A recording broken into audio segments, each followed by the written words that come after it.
Merci de nous rejoindre donc pour ce webinaire organisé par le CETRI à l'occasion de la parution de l'ouvrage Quid des objectifs de développement durable. Cet ouvrage, le voici, mais il va peut-être apparaître très prochainement à l'écran. Quid des objectifs de développement durable, donc publié dans la collection du CETRI Alternative Sud. C'est un ouvrage collectif qui réunit les analyses critiques d'une quinzaine d'auteurs et d'autrices du Sud, d'Asie, d'Afrique et d'Amérique latine. Les 17 objectifs de développement durable, donc les ODD, on va les appeler les ODD, l'agenda 2030, vous le savez, tout cela a été adopté en 2015 par les Nations Unies et l'ensemble vise d'ici 2030 à éradiquer la pauvreté, à réduire les inégalités, à protéger la planète, à faire en sorte que tous les êtres humains vivent dans la paix et la prospérité. Donc feuille de route ambitieuse, on le sait, universelle et transformatrice selon l'ONU, l'Organisation des Nations Unies elle-même. Hélas, 10 ans, 11 ans, donc 2025, 2026, après leur lancement, après 2015, à 4 ans donc à peine de l'échéance 2030, tous les bilans, les bilans officiels et les bilans officieux, tous les bilans convergent. Aucun des 17 ODD, aucun des 17 objectifs de développement durable n'est en voie d'être atteint. Bien sûr, quelques avancées appréciables ont été enregistrées, mais les stagnations, les surplaces et les reculs prédominent largement. Et l'écart entre les ambitions affichées et les dynamiques réelles ne cesse de se creuser. Les explications officielles avancées, vous le savez, sont toujours les mêmes. Manque de volonté politique, insuffisance des financements, inertie institutionnelle. Mais dans ce nouvel ouvrage du CETRI, dont je viens de dire un mot, les auteurs et les autrices du Sud qui ont contribué, pour eux, ces explications ne suffisent pas. Elles doivent être dépassées, ces explications officielles, elles doivent être déplacées par des analyses critiques issues pour l'essentiel des pensées des courants post-capitalistes ou post-développementalistes, qui insistent donc sur l'idée centrale que les ODD restent imprégnés dans leur formulation comme dans leur exécution d'une logique de développement qui prolonge, qui conforte, qui renforce plutôt qu'elle ne transforme les dynamiques économiques à l'origine même des crises que les ODD qu'ils entendent, qu'ils prétendent résoudre. Mais une autre question apparaît dans cet ouvrage collectif que le CETRI vient de publier, une autre question plus en phase avec l'actualité, dont on parlera également, une question intimement liée à la crise du multilatéralisme en cours, à la poussée ces dernières années des droites populistes presque partout dans le monde. Aujourd'hui, en effet, les ODD, les objectifs de développement durable, ne sont plus seulement critiqués par les gauches marxistes ou les gauches écologistes, par les gauches écosocialistes. Les ODD font surtout l'objet d'un rejet virulent de la part des droites nationales conservatrices qui voient l'expression de projets technocratiques contraignant, idéologique, un projet qui menace la souveraineté, la famille et les libertés. Ne faut-il dès lors pas voir là, dans ce rejet donc, du fait des droites nationales conservatrices, le principal obstacle actuel à la mise en œuvre des ODD, des objectifs de développement durable? Pour discuter de ces questions, nous avons le plaisir d'accueillir trois intervenants que je vais vous présenter tout de suite, deux Françaises et un Belge, dont les travaux de longue date interrogent en profondeur les fondements du développement durable. C'est d'abord Agnès Sinaï qui prendra la parole en premier, journaliste et essayiste, directrice de l'Institut Momentum à Paris, enseignante également à Sciences Po Paris. Elle est autrice, entre autres, d'une trilogie intitulée Politique de l'Anthropocène. Daniel Tanouro, également, est avec nous, ingénieur agronome et essayiste lui aussi, auteur notamment de L'impossible capitalisme vert et fondateur notamment également de Climat et justice sociale. Geneviève Azam, enfin, économiste, essayiste elle également, directrice de publication de Terrestre, la revue des écologies radicales. Elle est enseignante honoraire à l'Université de Toulouse également et autrice, entre autres, de Lettres à la Terre. Grand merci encore une fois à vous trois d'avoir accepté notre invitation. Nous allons structurer cette discussion en deux temps. Un premier tour de questions pour rappeler les critiques que nos trois invités font de la notion de développement durable, critiques en écho à celles dressées par les auteurs et les autrices du Sud, publiées dans ce nouvel ouvrage du CETRI. puis un second tour de questions pour ouvrir sur les perspectives et les rapports de force politiques actuels. Durant ces deux temps de discussion, n'hésitez pas à poser vos questions. Là, je m'adresse à l'audience, évidemment, aux gens qui sont en train de nous rejoindre, qui nous ont déjà rejoints. N'hésitez pas à poser vos questions dans le chat prévu à cet effet, visible sur votre écran, j'imagine. Nous tâcherons d'y répondre durant le petit débat qui devrait suivre, qui suivra. Pour rappel, le webinaire, vous l'avez sans doute vu, est enregistré. Le CETRI le mettra en ligne dès la semaine prochaine. Ça sera l'occasion, sans doute, pour les nombreuses personnes inscrites à ce webinaire qui n'auraient ou qui n'ont pas encore pu nous rejoindre. On a enregistré quelques 125 inscriptions. Et à beaucoup d'autres personnes, bien évidemment, de visionner ce webinaire en différé ou de l'écouter en podcast. Bref, sans plus tarder, je me tourne maintenant vers Agnès Sinaï pour ouvrir cette discussion. Agnès Sinaï, donc autrice entre autres de Politique de l'Anthropocène, pourriez-vous nous rappeler en quoi la notion même de développement durable, on le sait, une notion apparue dans les politiques de développement onusiennes depuis plus de 3 décennies maintenant, est particulièrement centrale dans l'agenda 2030 en cours, en quoi cette notion pose problème aux yeux de l'écologie politique, en quoi cette notion vous paraît, à vous, Agnès Sinaï, problématique, voire contradictoire?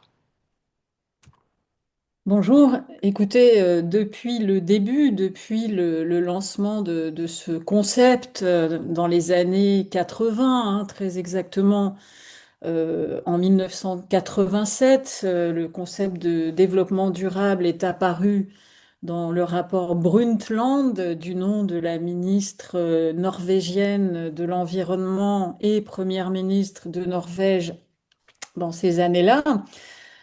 Ce concept de développement durable, à ce moment-là, émerge comme un nouveau principe censé structurer les relations internationales et concilier plusieurs impératifs, un impératif économique de croissance avec un autre impératif d'égalité sociale et un troisième impératif qui était l'impératif écologique. Donc l'originalité, on peut quand même attribuer à ce nouveau concept dans ces années fin 1980, c'était de vouloir rassembler trois pôles jusque-là dissociés.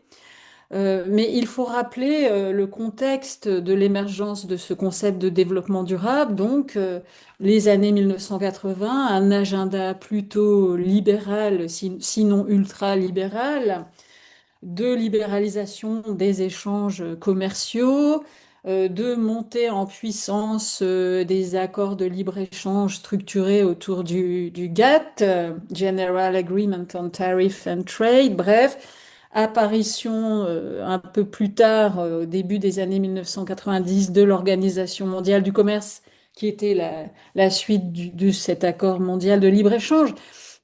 Dès le début, ce concept de développement durable, ce qui est frappant, c'est qu'il s'affirme en même temps qu'un autre agenda qui est celui la libéralisation des échanges mondiaux et de l'affirmation des marchés comme censés être le bras armé d'une espèce d'harmonisation des échanges planétaires, le développement durable venant se greffer à point nommé sur cette dynamique de la croissance des échanges et de la croissance économique, et finalement allant de pair avec cet agenda économique auquel il manquait sans doute un pilier éthique. Et c'est ainsi que le développement durable s'affirme dans les conférences environnementales, dans ce qu'on appelle l'agenda de Rio, hein, qui comporte des grandes conventions internationales, celles sur le climat, celles sur la désertification, celles sur la biodiversité, dont les COP nombreuses qui se succèdent chaque année, et les COP climatiques en particulier, sont les héritières hein, et le prolongement contemporain de cet agenda de Rio. Donc, ce que je cherche à dire là, c'est que c'est un concept original au sens où il est inédit, mais en même temps, il y a un péché originel dans ce concept de développement durable qui est justement peut-être de vouloir concilier l'inconciliable dans une logique téléologique quasiment, c'est-à-dire une finalité de développement, un développement qui serait heureux, qui serait harmonieux et qui préserverait la capacité des générations futures à répondre à leurs besoins, si vous voulez. Donc l'idée, c'est, voilà, on se lance dans une ère de croissance économique débridée grâce à des échanges libéralisés, mais il faut quand même pas oublier le supplément d'âme social et écologique. La ministre Brundtland est peut-être sincère, hein, mais elle est quand même liée aussi à ces logiques économiques, même si c'est une travailliste. On vit dans un monde de toute façon complexe où tout est lié, mais le questionnement inhérent à ce développement durable, c'est premièrement son caractère normatif, hein, c'est-à-dire qui décide de ce qui est bon. Est-ce que c'est vraiment une définition nord-sud ou sud-nord, ou est-ce que c'est quand même les Occidentaux qui sont à l'origine, à travers la Commission mondiale pour l'environnement et le développement, qui est en charge dans ces années-là de promouvoir le développement durable, qui donc définit le développement, au nom de quelle valeur, au nom de quelle finalité. Et ce qui apparaît aussi, c'est que finalement, ces définitions et ces finalités du développement durable sont quand même, me semble-t-il, dès le départ, occidentalo-centrées, autour aussi d'un fantasme que notre ami Gilbert Rist, qui est un autre auteur important sur les questions de critique de développement, a appelé cette espèce d'illusion d'un rattrapage, hein, que l'Occident orchestre à travers la notion de développement. Le Sud est censé rattraper le Nord à travers une croissance économique destinée à se mondialiser, orchestrée elle-même par des échanges mondiaux qui vont découper la planète en zones de spécialisation économique. Mais tout va bien se passer, même si le Sud va fournir des matières premières au Nord, grâce à cette espèce de réconciliation universelle qu'est le développement durable. Donc, l'idée intergénérationnelle n'est pas inintéressante, hein. À l'époque, c'est peut-être aussi original d'imaginer que les besoins du présent vont être satisfaits sans compromettre les besoins des générations futures, ce qui est ce concept aussi central dans le développement durable d'intergénérationnalité. Mais en réalité, à travers l'idée de durabilité, ce qui apparaît aussi, c'est la durabilité de la croissance économique. Et d'ailleurs, on le voit bien dans l'héritage de ces principes du développement durable qui ont été donc ensuite relevés et qui succèdent au développement durable des années 1980. C'est ce que vous avez énoncé au début, Bernard, à savoir les objectifs de développement durable structurés autour de l'agenda 2030. Et à chaque fois, d'ailleurs, on est dans des objectifs, dans un horizon, dans un horizon temporel.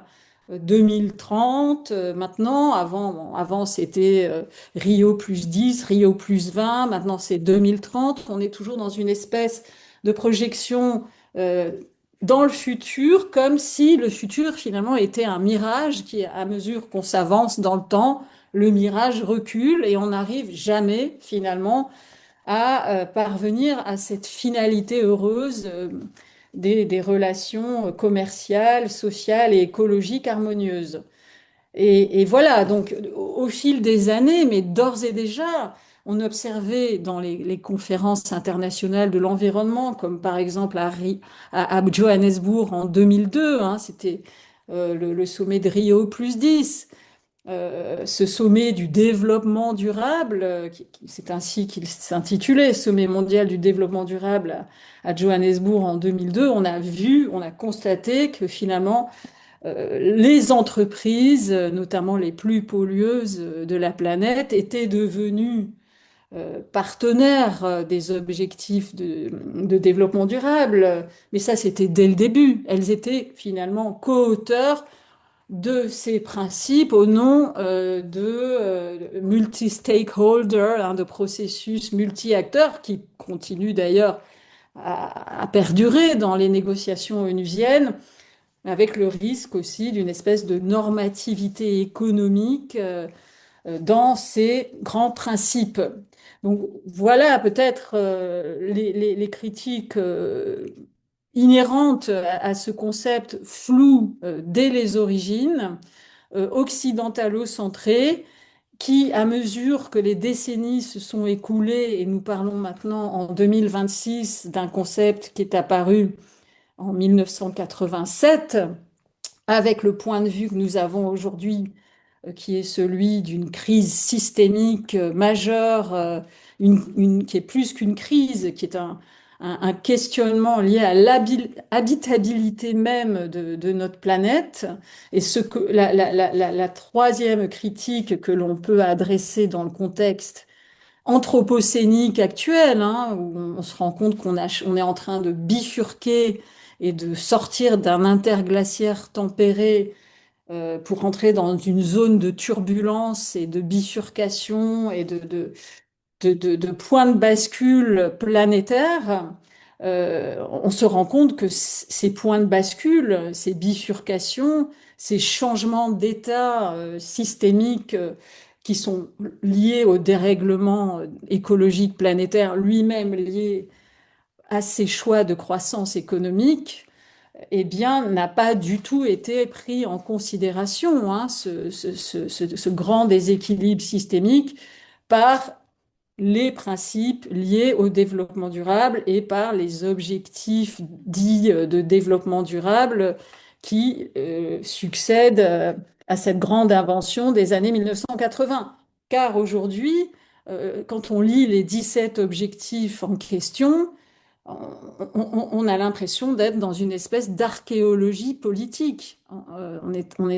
D'ailleurs, quand vous m'avez proposé de participer à ce webinaire, j'ai eu l'impression de rétrograder il y a 20 ans, en fait. Je me suis dit, tiens, c'est encore un vocabulaire.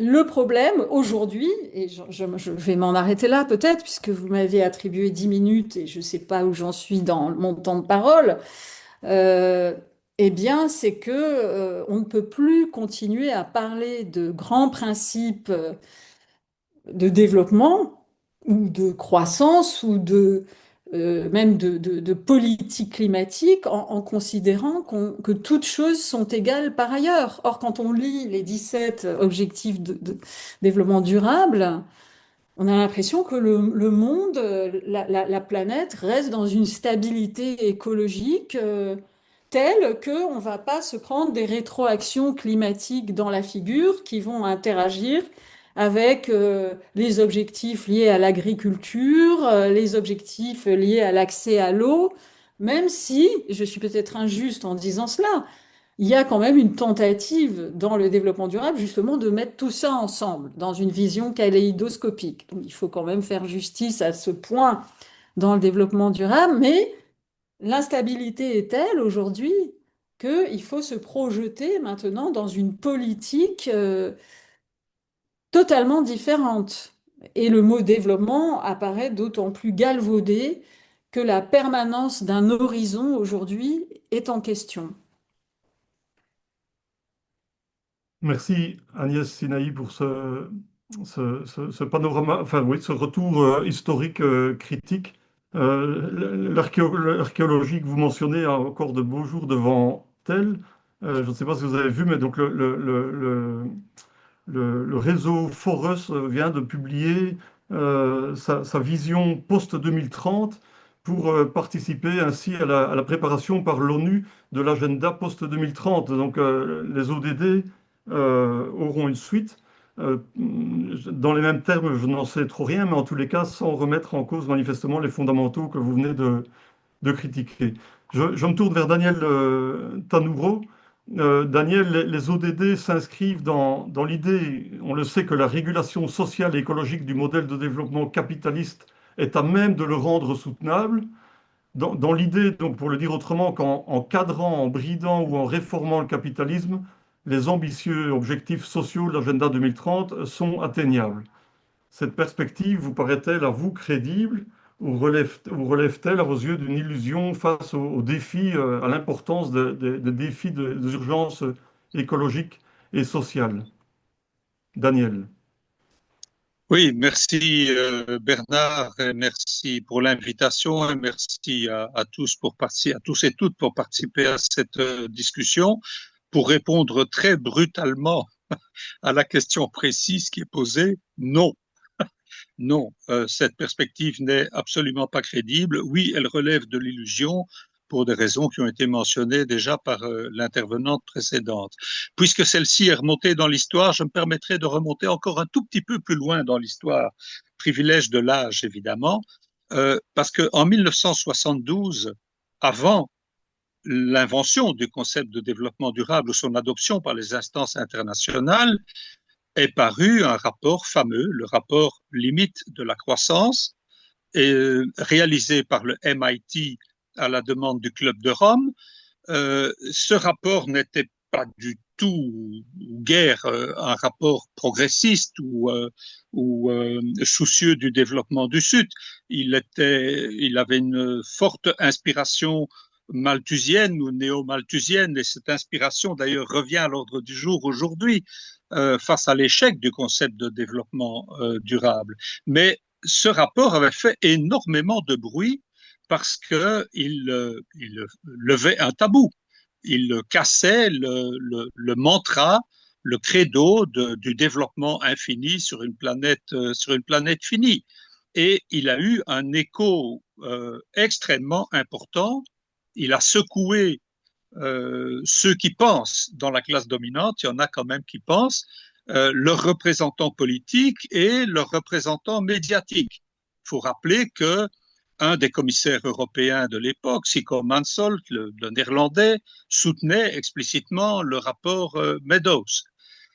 Donc il y avait un choc idéologique, si vous voulez, un facteur de crise idéologique dans la classe dominante autour de ce fameux rapport.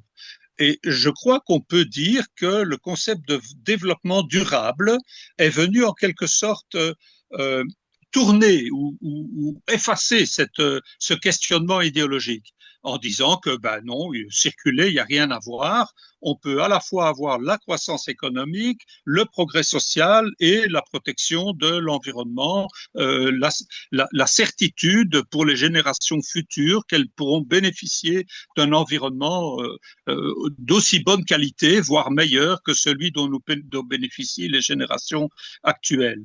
Et cette espèce de discours idéologique, de contre-feu idéologique a fonctionné parce que le concept de développement durable, comme ça a été dit, a été adopté par toutes les instances internationales, par tous les gouvernements, par les organisations patronales. Tout le monde s'est mis à parler de développement durable. Tout est devenu durable dans le discours de ces institutions. Et aujourd'hui, plusieurs décennies après, près de cinq décennies plus tard, les masques tombent. Et on s'aperçoit que non, il n'y a pas de développement durable. Il y a des scientifiques qui ont fait l'exercice de considérer qu'il y a 9 paramètres de la soutenabilité humaine sur notre planète, et pour chacun de ces paramètres, ils ont déterminé une marge de dangerosité à ne pas franchir. Il y a une quinzaine d'années, 2 des 9 marges étaient franchies. Aujourd'hui, les mêmes scientifiques estiment que 7 marges au moins sont franchies, et probablement la 8e l'est aussi, simplement on ne sait pas exactement où elle se situe. Donc on n'est pas on est effectivement, j'irai même plus loin que Agnès Sinaï, on n'est pas effectivement dans une situation de crise, on est dans une situation de catastrophe globale. Et cette catastrophe s'approfondit et s'accélère au point qu'elle menace de se transformer en cataclysme, c'est-à-dire en une catastrophe d'ampleur tellurique, c'est-à-dire la Terre qui change de régime énergétique à l'échelle géologique des temps, quelque chose qui est irréversible. Et sur cette planète-là, bon, personne ne sait exactement à quoi ressemblerait une planète 5 degrés plus chaude de 5 degrés Celsius ou 4 degrés Celsius plus chaude que la planète actuelle, mais c'est C'est à peu près la différence entre la planète actuelle et la planète il y a 20 000 ans pendant les glaciations, pendant la dernière glaciation. La seule certitude, c'est que sur cette planète-là, on ne pourra pas accueillir 9 milliards d'êtres humains dans des conditions dignes de l'humanité. Ça, c'est la seule certitude. Donc, voilà la situation dans laquelle on est. Et cette situation nous oblige à voir en face une réalité qui est brutale et pénible, mais qu'il n'y a pas le capitalisme plutôt dont on parle n'est pas un modèle, c'est une forme sociale, c'est un mode de production et de consommation qui est congénitalement, foncièrement productiviste. Productiviste, produire toujours plus, consommer toujours plus, parce que le mécanisme de la concurrence fait que chaque propriétaire de capital veut remplacer des travailleurs ou des travailleuses par des machines. Les machines ne font pas grève, travaillent la nuit, etc., etc.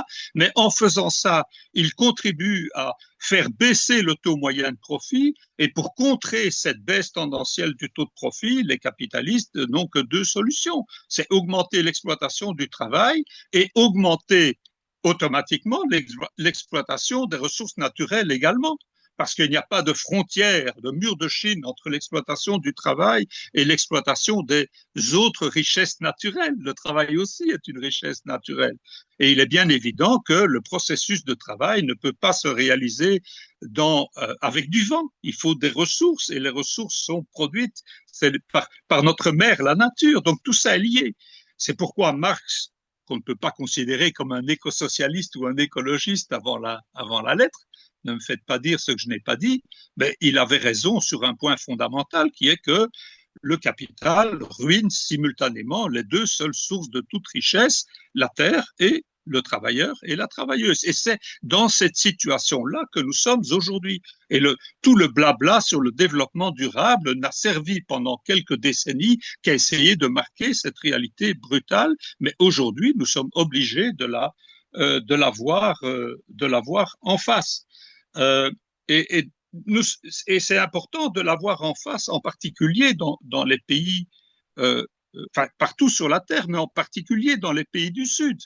Et là, je rejoins l'intervenante précédente, parce que l'idée que l'avenir, le bien-être pour les populations des pays du Sud, en particulier pour les populations pauvres, des pays les plus pauvres, résiderait de leur capacité à embrayer sur le développement capitaliste qui a été suivi par toute la planète et par le Nord jusqu'à présent, c'est une idée qui, si elle était appliquée, ne ferait qu'aggraver la catastrophe dont les populations des pays du pauvre sont déjà aujourd'hui les principales victimes. Quand je disais qu'il n'y a pas de place sur une planète à 4 ou 5 degrés Celsius de plus qu'aujourd'hui pour 9 milliards d'êtres humains, chacun comprend bien, certainement les personnes qui suivent votre webinaire, ces personnes comprennent bien que les personnes excédentaires sur cette planète vont être choisies parmi les pauvres. Enfin, choisies. Il n'y a pas un grand arbitre du match qui va désigner les personnes nommément, mais la logique économique capitaliste, évidemment, va sacrifier les pauvres et en priorité les pauvres des pays pauvres. Et c'est déjà le processus qui est en cours aujourd'hui. Et il trouve une expression politique dans la barbarie d'un gouvernement comme celui de Netanyahou ou d'un gouvernement comme Trump qui menace de ramener l'Iran à l'âge de pierre auquel il appartient, a-t-il dit. The Stone Age they belong to. C'est incroyable comme formule. Et elle apparaît aussi, cette barbarie, dans les propos d'un Medvedev en Russie qui dit qu'on ramènera l'Ukraine au XVIIe siècle si elle n'accepte pas de faire partie de l'Empire russe. C'est ça qui est en train de se passer. C'est la guerre aux pauvres, la guerre aux damnés de la terre. Et ça nous met devant des responsabilités, les responsabilités d'inventer une alternative de société qui soit à la fois sociale et écologique, qui réponde aux besoins de la majorité des humains sur cette terre, en redistribuant les richesses et en respectant les limites écologiques qui aujourd'hui nous imposent non seulement de renoncer à la croissance, mais plus encore d'opter pour une décroissance globale, une décroissance qui doit être juste, évidemment. Je suppose qu'on en discutera dans le deuxième round de questions. Mais un enfant de 5 ans le comprendrait.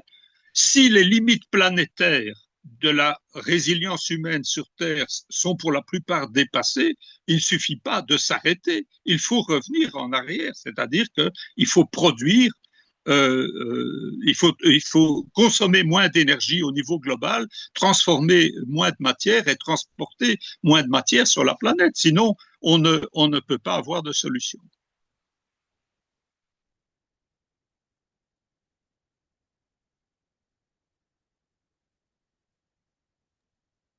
Bernard, ton micro. Excusez-moi, mon micro n'était pas allumé. Je reprends. Merci, Daniel, pour cet exposé clair et précis. Je me tourne, comme prévu, vers Geneviève Azam. Donc, Geneviève Azam est économiste, responsable, entre autres, de la revue Terrestre. Geneviève, on le sait, les ODD prolongent des décennies. On l'a déjà dit, mais c'est un peu la même question. Tout de même, je la pose. Les ODD prolongent des décennies de politique internationale de développement. Mais le qualificatif durable qui les distingue singulièrement des OMD, notamment les objectifs du millénaire pour le développement qui ont précédé en 2000 et 2015, et l'intégration dans l'agenda 2030 d'une série inédite de préoccupations environnementales, ne modifie-t-il pas tout de même la logique même de ce projet de développement onusien, sans cesse remis sur le métier, comme on vient de le voir depuis la période de décolonisation? N'en constitue-t-il pas pour le moins une reformulation plus acceptable? Geneviève. Oui, bonsoir tout le monde. Bon, je vais essayer de répondre. D'abord, mes remerciements au CETRI pour cette rencontre et mes remerciements aussi pour ce numéro que vous avez publié avec ces Voix du Sud. Et j'ai particulièrement apprécié parce que il y a déjà longtemps, mettons 20 ans, 30 ans, quand on osait critiquer le développement dans le Nord, on invoquait toujours le Sud, c'était pas possible, nous étions indifférents à la situation des pays du Sud, ça ne passerait pas dans les pays du Sud.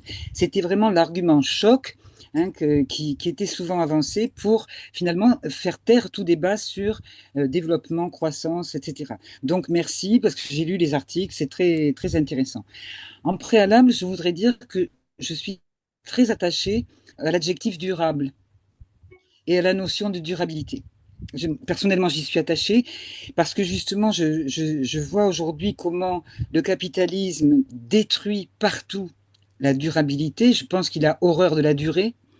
L'accumulation doit être permanente et détruire les conditions précédentes. Donc, l'accumulation permanente détruit la durabilité des conditions même de la vie. Et encore plus dans un capitalisme qui se présente aujourd'hui comme un capitalisme de flux. Ce capitalisme a horreur de la durée.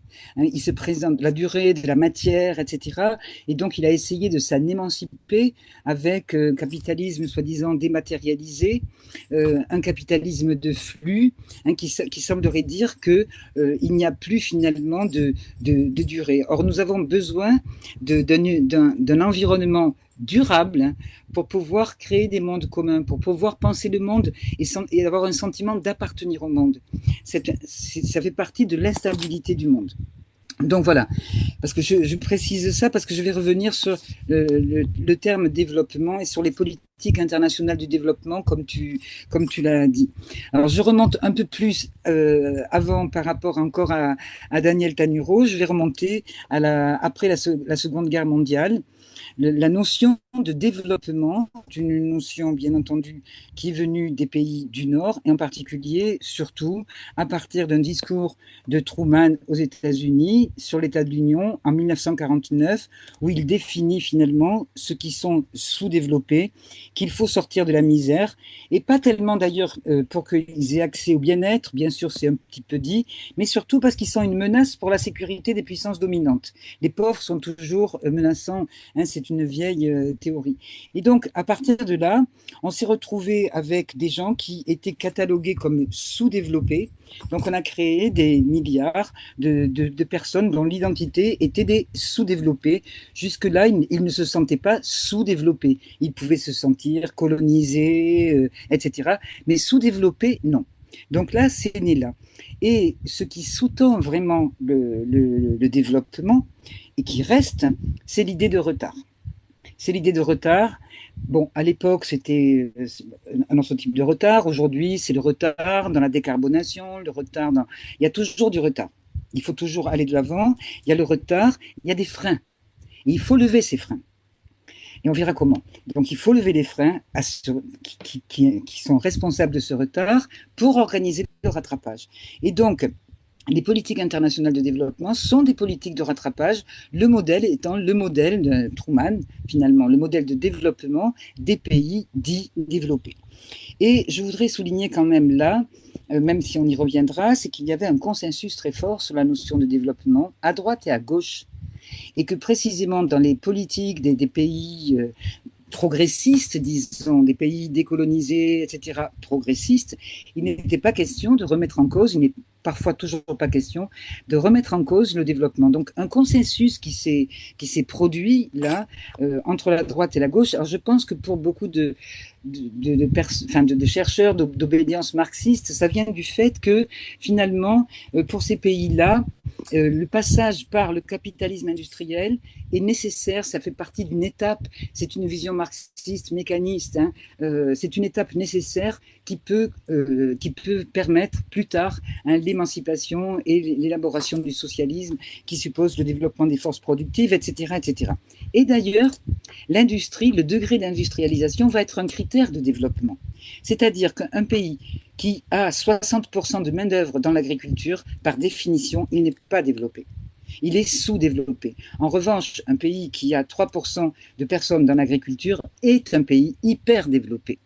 On voit tout ce que ça peut vouloir dire aujourd'hui en termes des défis que nous avons à remplir. Donc, un des critères, c'était le passage à l'industrie et la population active dans l'industrie. Et deuxième critère, c'était le PNB par habitant, ce qui ne voulait absolument rien dire d'ailleurs. Bon, ça pouvait vouloir dire pour les pays qui avaient une comptabilité nationale, etc., etc. Bon, bref, mais pour nombre de pays qui étaient requis, pour qui on comparait le PNB par habitant, c'était des pays qui vivaient. Les gens ne mouraient pas obligatoirement tous de faim. Ils avaient un PNB par habitant qui était ultra faible, $1 par habitant ou des choses comme ça, qui ne permettaient pas de vivre parce qu'il y avait autre chose dans ces sociétés, d'autres réseaux qui permettaient précisément la subsistance. Bon, tout ceci est lié. Alors, je vais vite, hein, un peu caricatural, peut-être que dans les questions, ça me sera reproché ou dit. En gros, ces politiques de développement, ces politiques internationales de développement, toutes ont échoué. Toutes. Quelles qu'elles soient. Et il y en a eu plusieurs. Et d'ailleurs, l'alerte a été donnée, je tiens à le citer, c'est un économiste brésilien qui a écrit un livre en 1976 qui s'appelle Celso Furtado, qui est brésilien, Le mythe du développement, où justement il fait le point sur ces politiques. Donc il venait du Sud, c'était pas une voie du Nord qui profite du développement. Hein. Et donc il souligne l'échec de toutes les stratégies de développement, que ce soit la stratégie de substitution-importation, d'exportation sur des créneaux choisis, de priorité à l'industrie lourde, d'industrie industrialisante, de révolution verte en Inde, au Mexique. Bon, bref, c'est l'échec. C'est l'échec et des catastrophes sociales et écologiques bien sûr, mais des catastrophes sociales extrêmement importantes. Et ces pays-là se retrouvent avec une dépendance accrue par rapport aux pays développés, d'une part, et face à un échange inégal. Donc là, il faut enrichir le paradigme. Il faut du développement, il faut l'enrichir, mais pas le remettre en cause. Il faut l'enrichir et là, on voit apparaître le développement autocentré, le développement endogène, le développement intégré, le développement humain, le développement inclusif. Il y a eu des tas de développements jusque 1987, là je vais vite, le développement durable, Rio, etc.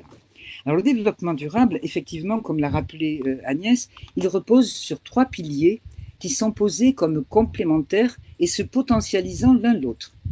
Ces 3 piliers, c'est l'économie, c'est-à-dire la croissance, hein, c'est le social, les droits humains et l'écologie. Et l'environnement, on disait, bon, bref, l'écologie. En fait, parce que comme Agnès l'a signalé, ce concept s'est construit dans un contexte de néolibéralisme absolument triomphant. En fait, c'était quelque chose d'assez social-démocrate, ou social-libéral si on veut, mais social-démocrate, c'est-à-dire que la croyance que, en augmentant la croissance, on va permettre une meilleure répartition des richesses, on permettra la justice sociale, et on permettra aussi, parce qu'il y aura plus de revenus, des politiques environnementales que les pays, les pauvres ne peuvent pas s'accorder. D'ailleurs, ils polluent beaucoup. On pensait que les pollutions, c'est à cause d'eux. Ils polluent beaucoup parce qu'ils n'ont pas les moyens de mener les politiques environnementales.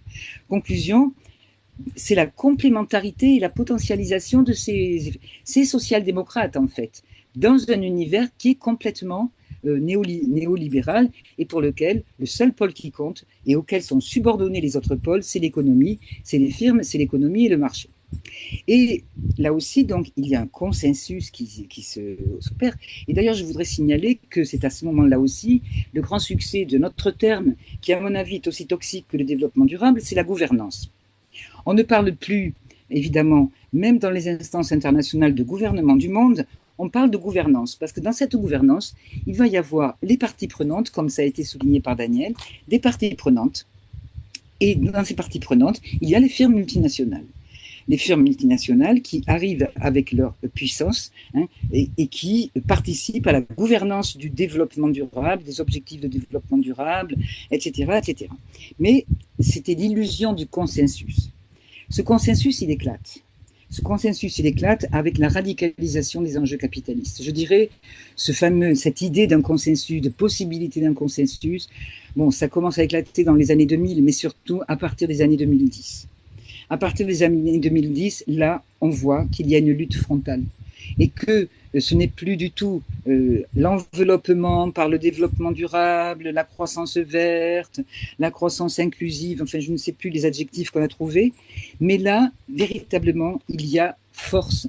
Il y a la force, c'est-à-dire que le pôle économique s'impose par la force et le reste lui est absolument subordonné. Et donc beaucoup de firmes multinationales sont dans le développement durable. C'est ce qu'on va appeler le greenwashing. Mais à côté de ce greenwashing, en même temps, comme dirait Macron, il y a le green backlash. Il y a les deux en même temps, c'est-à-dire des transnationales qui font du greenwashing avec le développement durable et le green backlash, c'est-à-dire l'attaque véritablement de toutes les contraintes sociales et écologiques, ce qui est elles ne sont pas très nombreuses, mais en tout cas le peu de contraintes qu'il pouvait y avoir.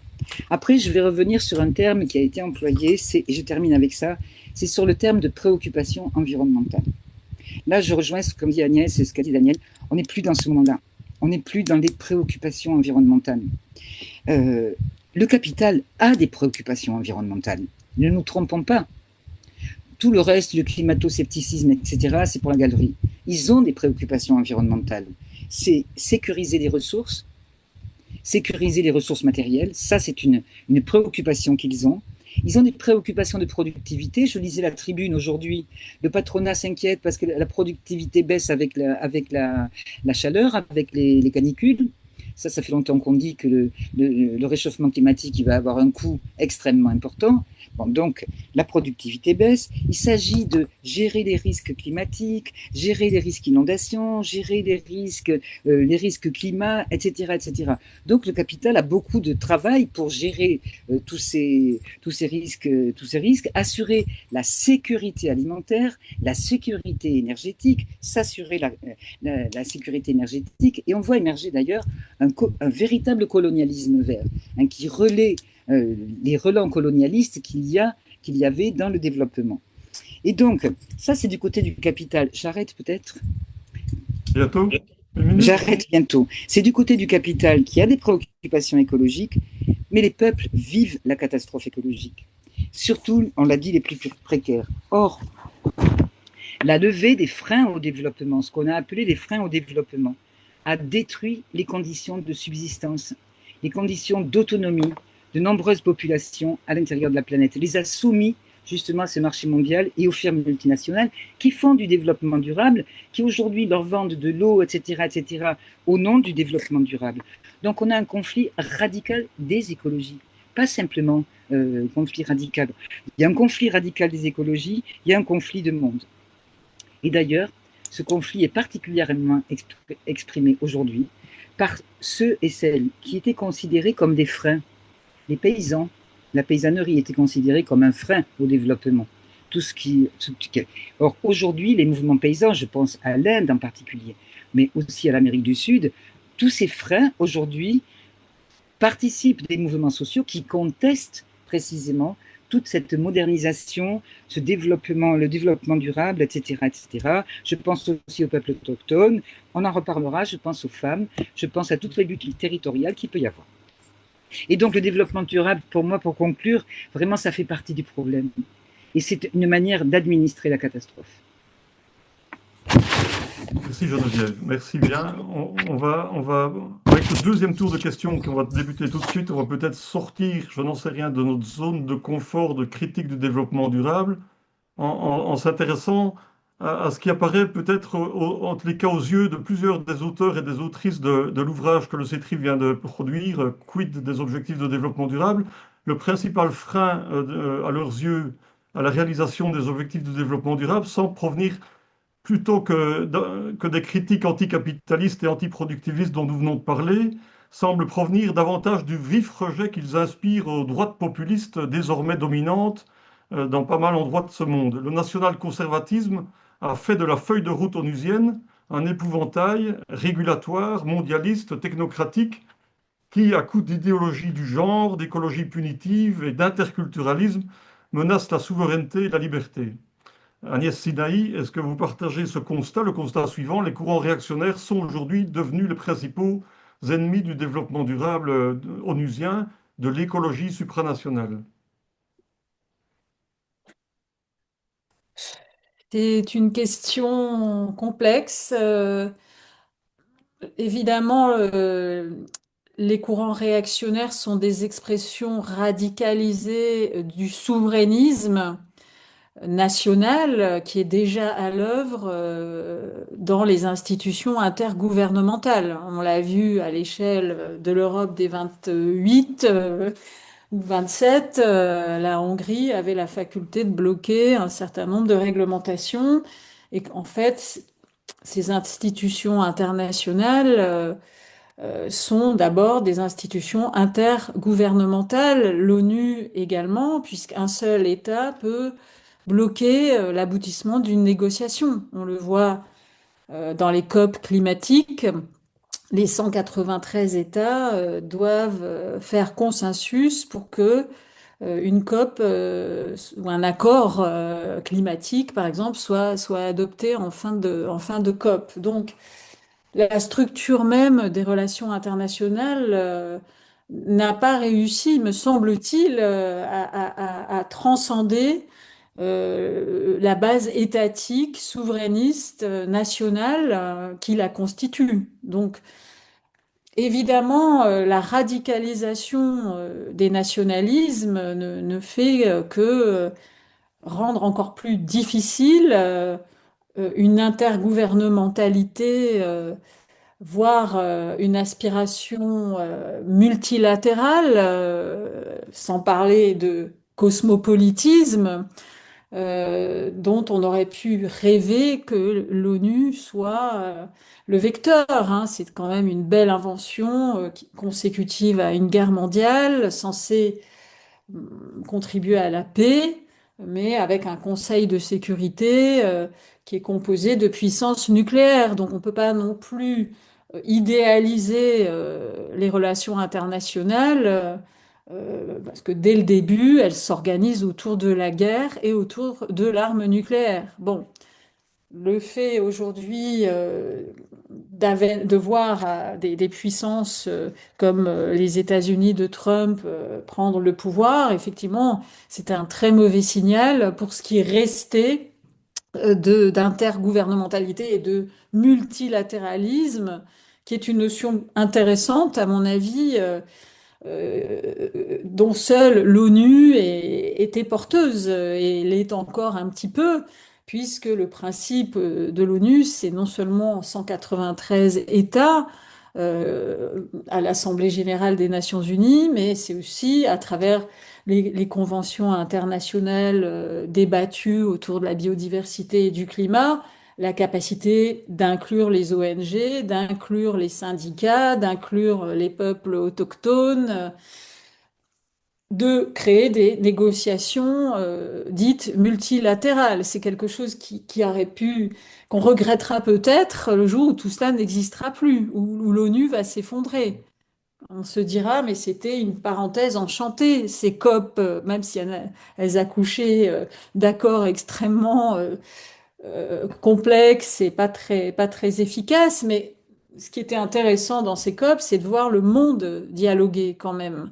C'est de voir avoir voix égale un petit pays, je ne sais pas, un petit pays comme Tuvalu, avoir la même voix qu'une grande puissance du Nord. Bon, donc effectivement, l'ONU est assiégée aujourd'hui par des puissances réactionnaires qui en plus s'arroge le ridicule de créer des espèces d'institutions parallèles autoproclamées qui d'ailleurs rencontrent peu de succès, hein, cette espèce de conclave à ticket d'entrée payant lancé par Donald Trump, c'est quand même grotesque et ça n'ira nulle part.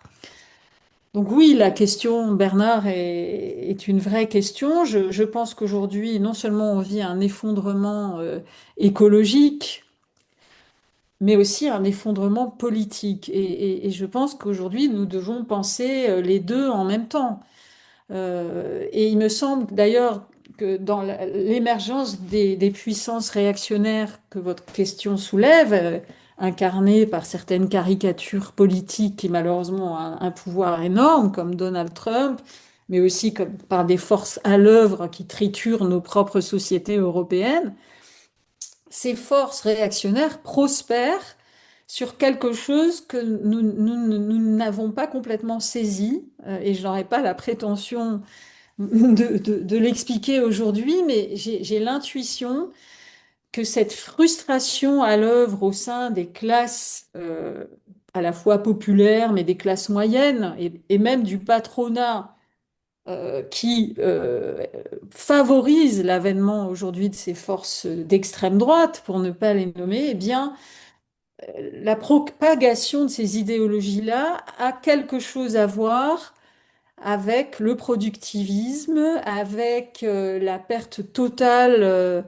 de solidarité que le productivisme triomphant a réussi à instiller à toutes nos sociétés, le consumérisme, l'individualisme et une société de plus en plus frustrée à mesure qu'elle pressent que ce gâteau de l'exubérance énergétique, du consumérisme, est en train de rétrécir. Et ceux qui d'ailleurs en payent le prix, évidemment, sont d'abord des classes sociales qui travaillent beaucoup, hein, qui sont obligés de faire des kilomètres pour aller au travail, etc. Donc de mettre du carburant dans leur voiture, lequel carburant dépend de forces complètement extra-nationales, détroit d'Ormuz par-ci, gaz liquéfié américain par-là. Bref, on comprend ce dessaisissement qui traverse un certain nombre de nos concitoyens et qui donc vont se tourner vers ces forces qui sont porteuses de messages simplificateurs, de boucs émissaires, etc. Donc je m'éloigne un peu de votre question, mais pas complètement, parce que je pense que critiquer et analyser aujourd'hui les conséquences de ce productivisme et de ce consumérisme triomphant, y compris politique, et le fait de n'avoir pas su mettre en œuvre une décroissance juste et lisible et transparente comme outil de justice sociale, eh bien, aujourd'hui, on en est à cette société incapable de se réformer, sinon par des crispations totalement terrifiées et égoïstes. Bon, Et c'est là que j'ai envie de poser une question à mes amis Daniel, en tout cas mes co-panélistes Daniel Tanuro et Geneviève Azam, parce que vous parlez beaucoup d'éco-socialisme, tout en, Daniel, invoquant quand même aujourd'hui le déroulement d'une catastrophe, mais dans vos écrits, vous estimez que la collapsologie est fataliste, mais en même temps, est-ce que le fait de constater un effondrement, c'est être fataliste ou simplement alarmiste et jouer le rôle de lanceur d'alerte? Ça ne dessaisit pas forcément d'outils politiques, à mon avis. Ça, c'est ma première question que j'ai envie de débattre avec vous, mais je vais peut-être trop loin. Et Allez-y. la deuxième, à ma chère Geneviève, dont je sais à quel point, Geneviève, tu es aussi dans ces questionnements d'écologie depuis très longtemps, mais en même temps toujours avec ce marxisme qui, à mon avis, procède du productivisme dont aujourd'hui nous sommes prisonniers. Moi, je trouve que la cage d'acier de Max Weber est plus intéressante pour penser le monde que le marxisme qui promeut la nationalisation des outils de production sans vraiment réfléchir à ce système productiviste qui recoupe évidemment la démesure capitaliste, mais qui est inhérent aujourd'hui à la planète entière. Donc, moi, je reste un peu sur ma faim et je me sens un peu seule parce que non seulement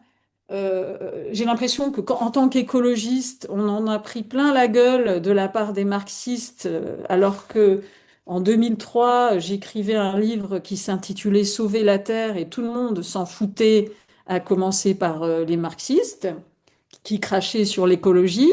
Maintenant, tout le monde est éco-marxiste, mais à mon avis, on n'avancera pas plus loin parce que se contenter d'une critique du capitalisme et imaginer qu'en critiquant le capitalisme, on va réformer profondément nos sociétés, évidemment qu'on est d'accord. Mais la question, c'est la cage d'acier du productivisme. Voilà. Et c'est ça qui a contribué à la montée de l'extrême droite.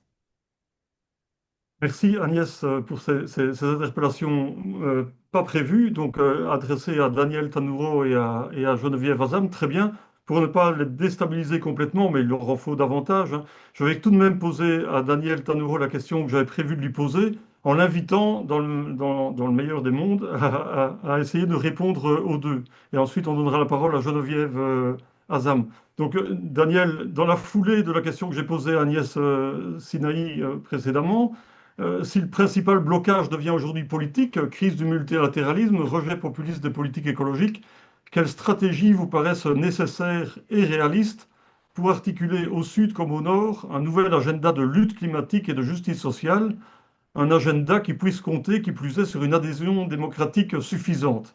Vaste question s'il en est, bien évidemment, mais je la pose quand même. Et bon courage, Daniel, pour y répondre et en même temps essayer de répondre également à l'interpellation d'Agnès. Merci Bernard, merci Agnès aussi pour l'interpellation. C'est toujours utile de se faire secouer comme ça et ça stimule, hein. Donc, je vais commencer par répondre à Agnès, en tout cas sur la question de la collapsologie. C'est vrai que j'ai mené une polémique dure contre certains collapsologues, Pablo Servigne en particulier, mais pas sur le concept d'effondrement. D'ailleurs, un de mes derniers ouvrages, co-rédigé avec Michael Levy, qui est un ouvrage de noter que les coordinateurs de contributions diverses et variées, porte en sous-titre écosocialisme ou effondrement. Donc le problème n'est pas la menace de l'effondrement, le problème est la stratégie face à la menace de l'effondrement. Et ce que prônent les collapsologues et ce que Pablo Servigne, que je connais bien d'ailleurs, puisqu'il est notamment parce qu'il est belge lui aussi, ce qu'il prône comme stratégie, c'est l'idée que la seule chose à faire, c'est de fonder de petites communautés de survivance ou de résilience qui permettent de traverser le chaos et l'effondrement qui vient. Et c'est d'ailleurs exactement la même perspective qui était défendue par Dennis Meadows, un des co-auteurs du rapport du Club de Rome sur les limites de la croissance. Et c'est en ça que je pense que c'est à partir de, par rapport à cette stratégie-là, que j'ai dénoncé un certain fatalisme et que j'oppose à ce fatalisme la nécessité de lutte collective qui essaye de mobiliser tous les acteurs et toutes les actrices des différents mouvements sociaux et pas seulement de la classe ouvrière conçue comme démiurge de l'histoire, mais des femmes, parce que les femmes sont plus sensibles à la question écologique et à la question du soin que les hommes, pour toute une série de raisons, la jeunesse, parce que la catastrophe écologique, c'est les générations à venir, les petits paysans, petites paysannes, parce qu'ils sont pris entre le marteau de l'industrie, de l'agrobusiness et de la grande distribution, bien sûr les syndicats, mais aussi les peuples indigènes, parce que avec leur vision du monde, ils nous transmettent l'idée très forte, même si ça ne peut pas faire un copier-coller, qu'un autre monde, une autre vision du monde, une autre cosmogonie du monde est possible. Et tout ça sont des sources d'inspiration. Donc c'est ça le débat avec la collapsologie. Il ne porte pas sur la menace de l'effondrement ni sur la gravité de la crise. Maintenant, je ne vais pas, au-delà de la réponse à Agnès, je ne vais pas entrer dans la discussion sur le marxisme est-il productiviste. Je vais juste dire ceci. On n'a pas besoin d'apologie du marxisme, ok?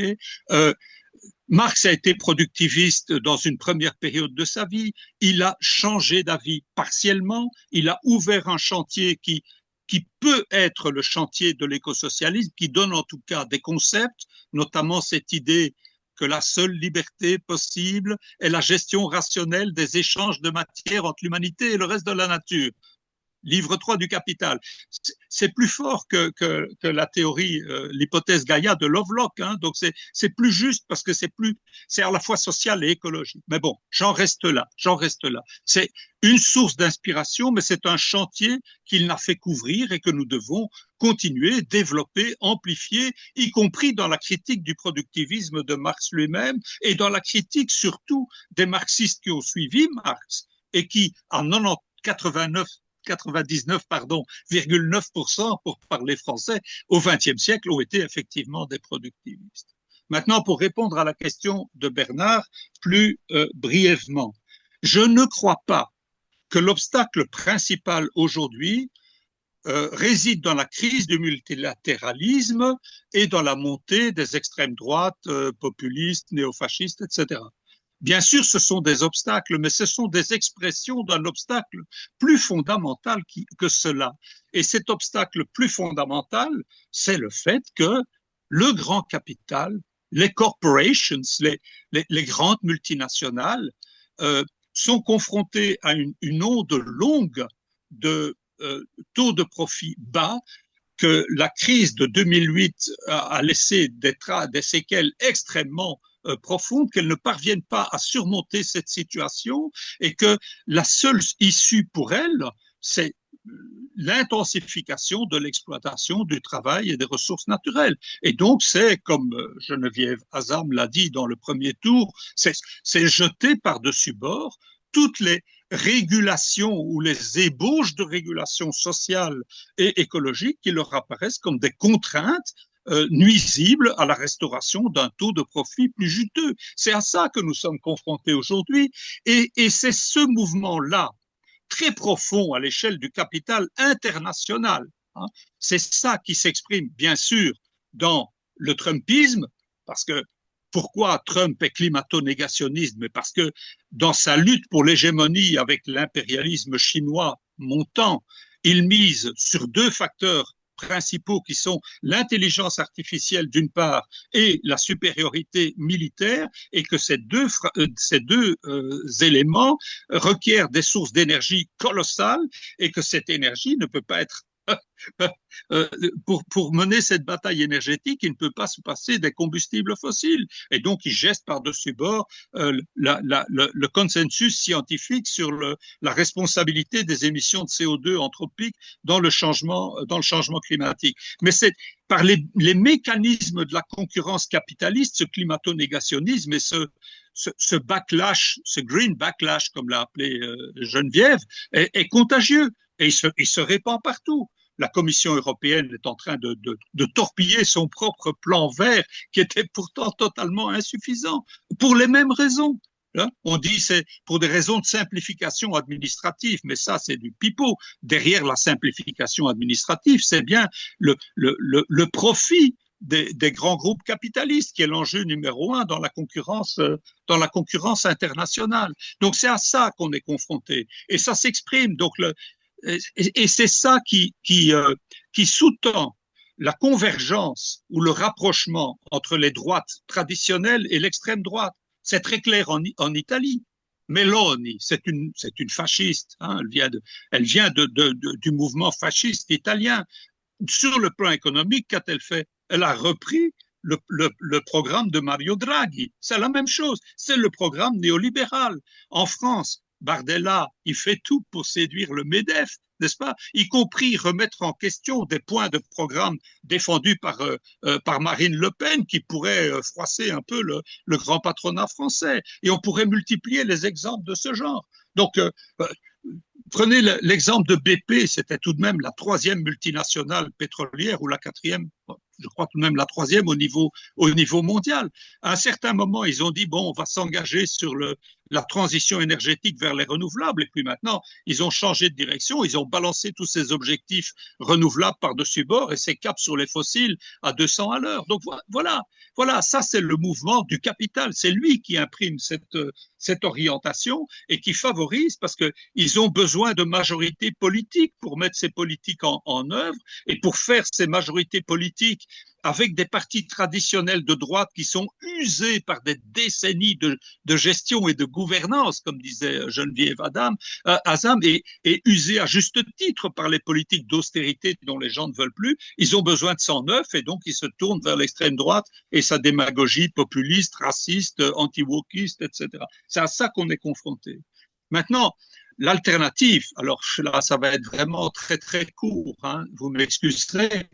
Je crois que l'alternative, ça doit être une perspective éco-socialiste, effectivement, ou en tout cas éco-sociale. Mettons-nous d'accord là-dessus. Il n'y a pas moyen de sortir de la catastrophe écologique sans satisfaire les revendications sociales légitimes des majorités populaires, des classes populaires, au nord comme au sud. Parce que ces classes populaires sont la majorité de la population mondiale. On ne va tout de même pas résoudre la catastrophe écologique contre la volonté de cette majorité populaire. C'est impossible. Là, on se jette contre un mur. C'est irréalisable. Il faut les gagner. Et c'est ça tout l'enjeu. C'est là toute la difficulté.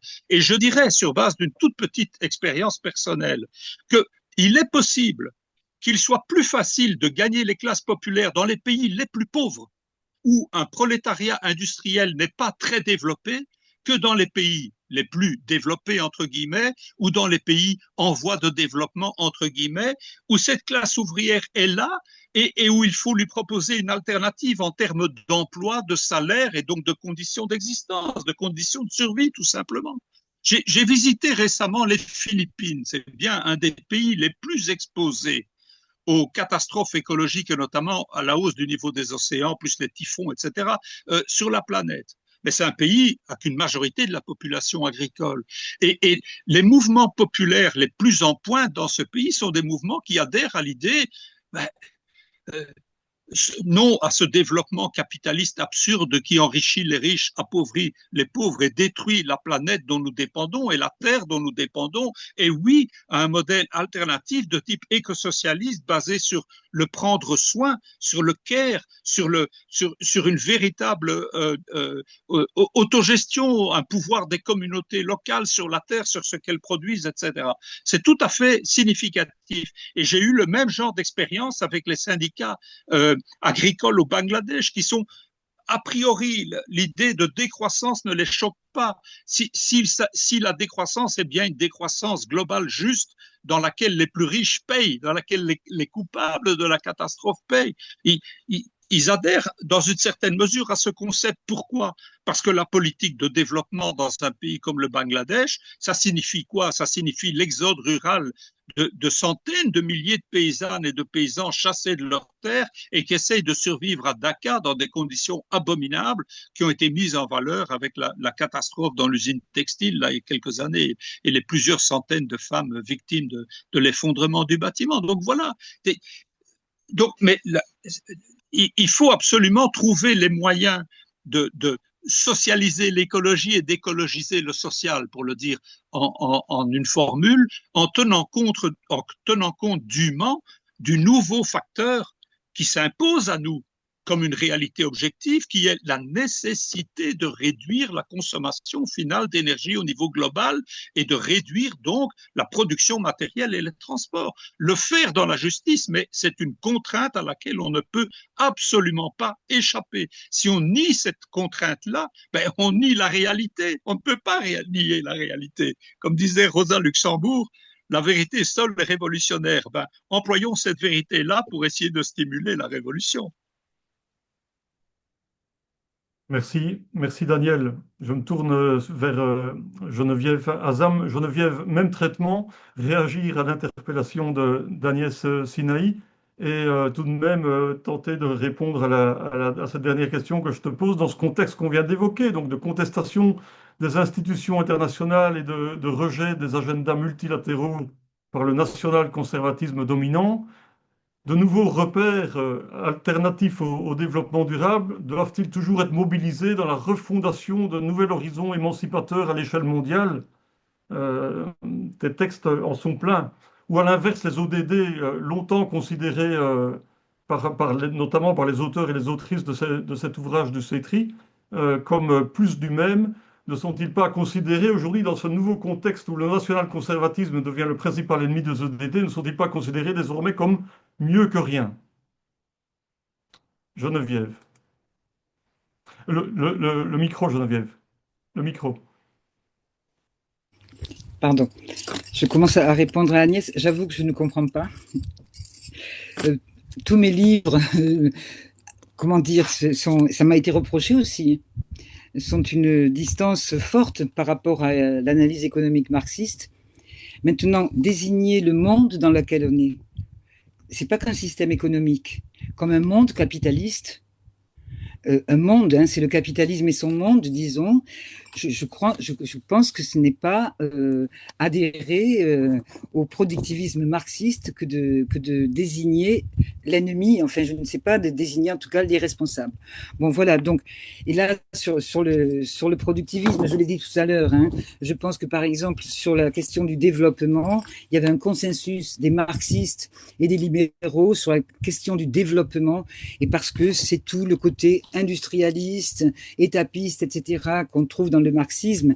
Bon, ça, je pense que c'est quasiment même toute ma carrière d'économiste de me démarquer par rapport à tout ça. Donc là, bon, puis je me suis jamais revendiquée comme éco-socialiste, même si je trouve ce courant intéressant, et c'est courant parce qu'il y a beaucoup de courants éco-socialistes, ils sont nombreux. Moi, je me suis jamais revendiquée éco-socialiste. Bon, bref, peu importe, c'est pas trop le débat. Je voudrais revenir quand même sur cette histoire de le multilatéralisme qui est attaqué par le national-conservatisme. En fait, il faut quand même peut-être essayer de voir avant aussi ce qui s'est passé, parce que ce national-conservatisme, dit national-conservatisme, il sort pas de rien, et le rejet des agendas multilatéraux, il sort pas de rien. Ce rejet des agendas multilatéraux, il est ancien. C'est-à-dire, c'est comme le développement durable, hein. Donc, il y avait l'image du multilatéralisme, qui est, j'adhère à ce que disait Agnès, c'est-à-dire une idée onusienne extrêmement importante. Et dans les mondes qu'on veut construire, je pense qu'il faudra reprendre ça, cette idée de multilatéralisme. Mais les stratégies des grandes puissances dans les années 90, les années 2000, les années même 80, ça a été contourner le multilatéralisme, y compris dans le cadre de l'OMC, il y avait des discussions bilatérales, il y avait des discussions des 4 puissances dominantes. Ça a été comment on peut contourner le multilatéralisme. Donc, le terrain était préparé déjà très sérieusement par rapport à ce qui se passe aujourd'hui, où effectivement, il y a une remise en cause brutale du multilatéralisme, mais ça ne vient pas de nulle part. Et plutôt que de Marx, d'ailleurs, c'est souvent Polanyi que je cite, qui disait finalement que le fascisme sur lequel il vivait quand il écrivait La Grande Transformation venait du libéralisme du 19e siècle. Donc aujourd'hui, je pense que la remise en cause du multilatéralisme, il y avait déjà un contexte extrêmement fort qui était déjà là à l'apogée, disons, du néolibéralisme et sous couvert de multilatéralisme. Par exemple, l'OMC est une caricature. Les COP, bien sûr que les COP, on les regrettera peut-être un jour, mais les COP, moi personnellement, j'ai arrêté de suivre les COP depuis 2016. Aujourd'hui, les COP sont une caricature. Les COP sont organisées par les firmes multinationales et en particulier, elles sont organisées par les firmes multinationales extractivistes et en particulier sur les fossiles. Donc là, on a véritablement, alors que ça se veut multilatéral, l'OMC. Elle se veut une institution multilatérale. Bon, donc, l'OMC et pour le climat aussi, pour la Convention climat. Bon, bref. Donc, je pense que le terrain a été très largement préparé par tout ce terrain néolibéral. Ensuite, je reviens sur la notion de conservatisme. Parce que je pense que ça élargit, y revenir, ça élargit l'opposition aujourd'hui à l'agenda multilatéral. Je ne suis pas sûre que les forces qui contestent aujourd'hui le multilatéralisme soient conservatistes. Soit conservatiste. Je pense au contraire, et je pense en particulier à la tech, qui, bien entendu, rejette complètement tout le multilatéralisme, rejette toute régulation. Je ne pense pas qu'on puisse dire que ce soit des forces conservatrices. Ce sont des forces qui entendent révolutionner de façon permanente les outils de production et les outils de consommation et les outils de direction, etc. Elles sont pas croire que le capitalisme est conservateur. Bon, je sais que ça a été très fort justement chez les marxistes en particulier, où ça a été identifié comme conservateur. Mais le capitalisme n'est pas conservateur. Il révolutionne en permanence ses propres conditions. Donc les forces qui aujourd'hui remettent en cause le multilatéralisme ne sont pas conservatrices. Elles sont peut-être conservatrices par rapport à la famille, ce qui a été dit, ça peut être conservateur par rapport aux droits des femmes, etc., etc. Là, elles sont réactionnaires, mais je ne pourrais pas dire qu'elles sont conservatrices. Et aujourd'hui, il y a des forces qu'on pourrait dire progressistes, en particulier dans la tech, etc., qui aujourd'hui contestent complètement cet agenda multilatéral. Et pour ce qui est du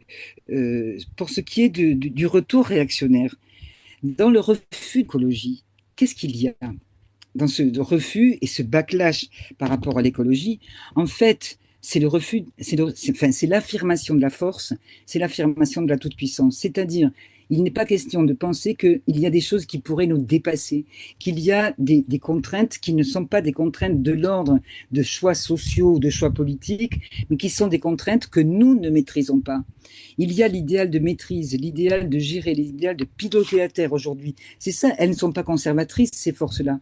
Au contraire, elles sont orientées vers le progrès, c'est piloter la Terre, la gérer, administrer la Terre. C'est le refus de tout ce qui nous échappe. Et donc, l'écologie, précisément, et tout ce qui peut nous arriver semble nous échapper. Et dans ces forces conservatrices, il y a l'idée que non, on va domestiquer tout ça. Comme on a domestiqué le reste, on va arriver à domestiquer ces forces telluriques, justement, qui aujourd'hui sont à la base nourrissent la catastrophe écologique. Le féminisme, par exemple, parce qu'on n'a pas parlé, il y a le racisme aussi dans ces forces conservatrices, dans ces forces, il y a le racisme et le féminisme. C'est quoi, finalement, cette attaque sur le féminisme et sur le racisme?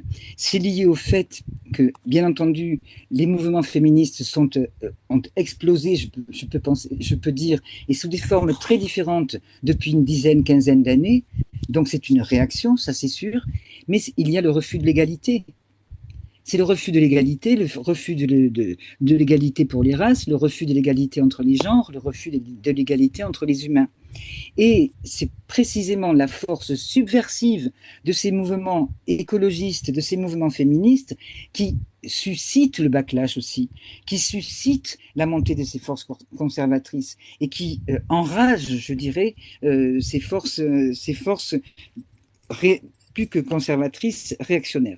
Donc pour moi, ce n'est pas le capital qui est conservateur, le capital il révolutionne en permanence les conditions de la production.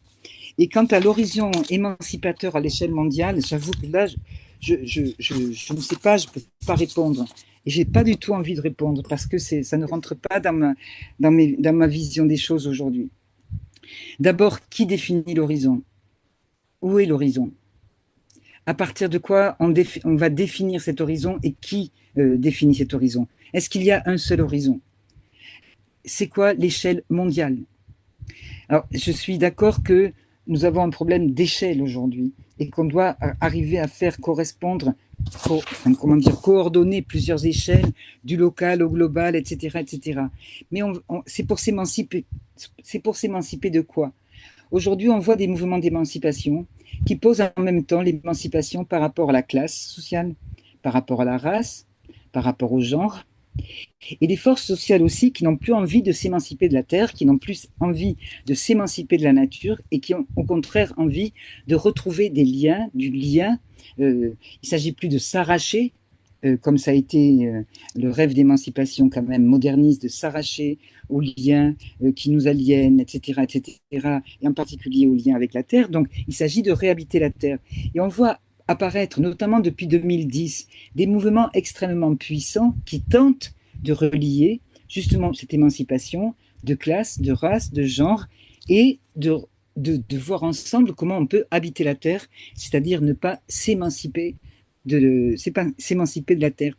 Alors, ce qui est universel aujourd'hui, je pense, ce qui reste universel, je l'espère, parce que j'y tiens aussi à l'universel, c'est la diversité des manières de faire monde. C'est ça qui est universel. C'est cette diversité qui est universelle. Et j'aime beaucoup finalement ce que disait le sous-commandant Marcos, qui disait, c'est faire un monde universel, donc, qui abrite tous les autres mondes. Et donc, c'est ça la difficulté que nous avons aujourd'hui, l'enjeu que nous avons aujourd'hui. Et j'avoue que le point d'appui qui me rassure, disons, dans la catastrophe que nous pouvons avoir, c'est qu'il y a un bouillonnement à la fois de pensée. Pour ça que j'ai été interpellée quand vous m'avez demandé d'intervenir sur le développement durable. Moi, j'en parle plus. Développement durable. Et je ne côtoie que des gens qui en parlent plus. Ça n'existe plus, le développement durable. C'est bien sûr qu'on est capable de le critiquer, mais ça n'existe pas.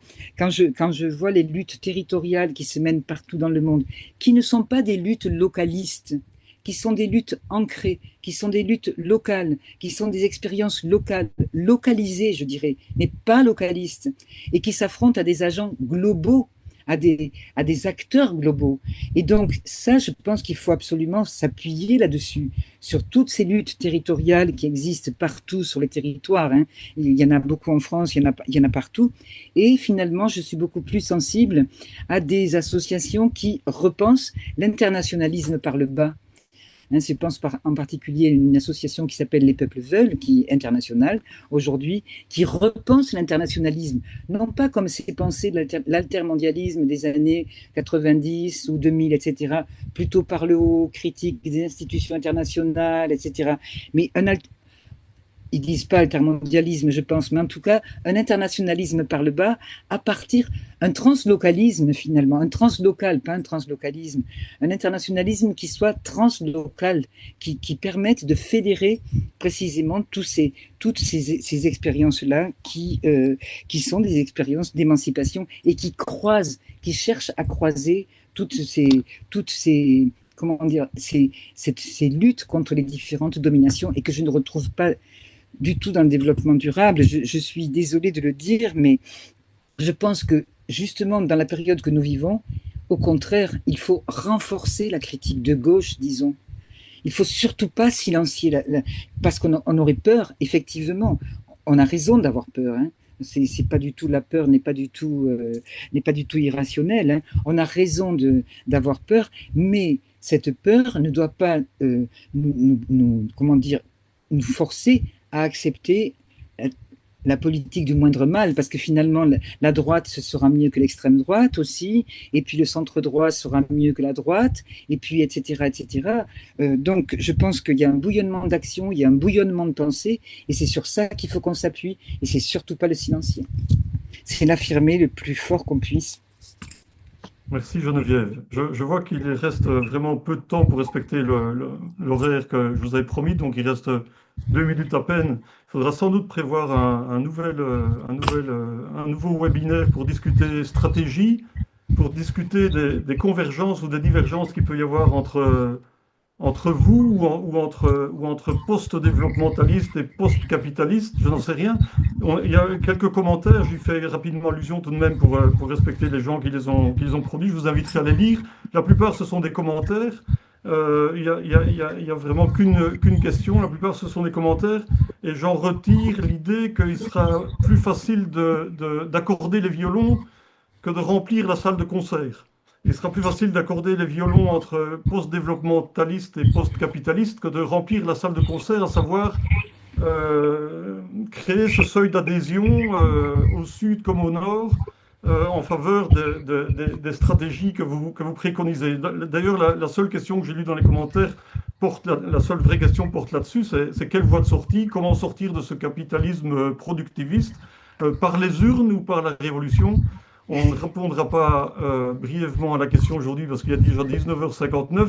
Agnès, peut-être juste une réaction aux justifications de Daniel et de Geneviève que tu les as contraints de présenter à l'audience ou pas? Non, En mais conclusion, parce que vraiment, je n'ai aucune, je me permettrai absolument pas de demander des justifications, mais c'était plutôt autour de la question sur les forces d'extrême droite aujourd'hui et oui. le fait que je trouve que nous avons du mal à penser le lien entre ce raz-de-marée d'extrême droite et, euh, et le productivisme, en fait. Et que je me demandais si le fait de s'en tenir à une critique du capitalisme que je partage complètement avec Geneviève et avec Daniel, évidemment, j'ai l'impression que c'est une condition nécessaire, mais pas suffisante pour nous outiller aujourd'hui. Mais c'est une intuition, c'est tout. C'est pas du tout une interpellation. C'est comme si on raisonnait de manière manichéenne, en fait. Voilà, le bien, le mal. Et je me sens plus proche d'Albert Camus, la pensée de midi, qui essaye d'affiner les choses, plutôt que cette espèce de manichéisme qui fait que voilà, on est souvent interpellé parce qu'on est plutôt collapsologue, parce qu'on est décroissant, mais pas, voilà. En tout cas, j'ai eu l'impression d'être très marginalisée en étant attachée plutôt à la décroissance et à une vision collapsologique que à des cadres classiquement anticapitalistes, alors que je les partage. Et je me disais, c'est important, en effet, comme tu le proposes, Bernard, peut-être aussi de réfléchir ensemble à des stratégies. Oui, oui, c'est ça. C'est plutôt. Et je suis contente d'entendre Daniel parler de décroissance. Quant à Geneviève, je la connais depuis longtemps et je connais son engagement. Et voilà, et je respecte beaucoup la sensibilité de Geneviève. Absolument aucune justification en quoi que ce soit, évidemment, ni Oui, bien sûr, c'était interpellation. une boutade. C'était une Non, non, boutade, bien sûr. non, non, On, c'était on, plus en on, effet on termine. essayer d'inventer un nouveau vocabulaire, en fait. Je ne sais pas, mais euh, je vais boucler, mais je sens que Daniel trépigne et que Geneviève demande la parole. Non, Daniel, Geneviève, vas-y. Un dernier mot alors. Vraiment, il Oui, reste non, 2 minutes je et on voulais quand termine même dire avec. quelque chose par rapport à ceux, celles qui nous écoutent, c'est que euh, j'ai aussi beaucoup de respect pour les gens qui essaient de travailler dans les institutions. hmm, Euh, bon, c'est pas mon terrain, mais en tout cas dans les institutions internationales. Et je pense qu'il est nécessaire de renforcer la critique, justement, la critique externe, disons, pour aussi outiller un peu plus encore tous ceux et celles qui sont dans les institutions internationales, qui essayent de faire bouger à l'intérieur des institutions internationales.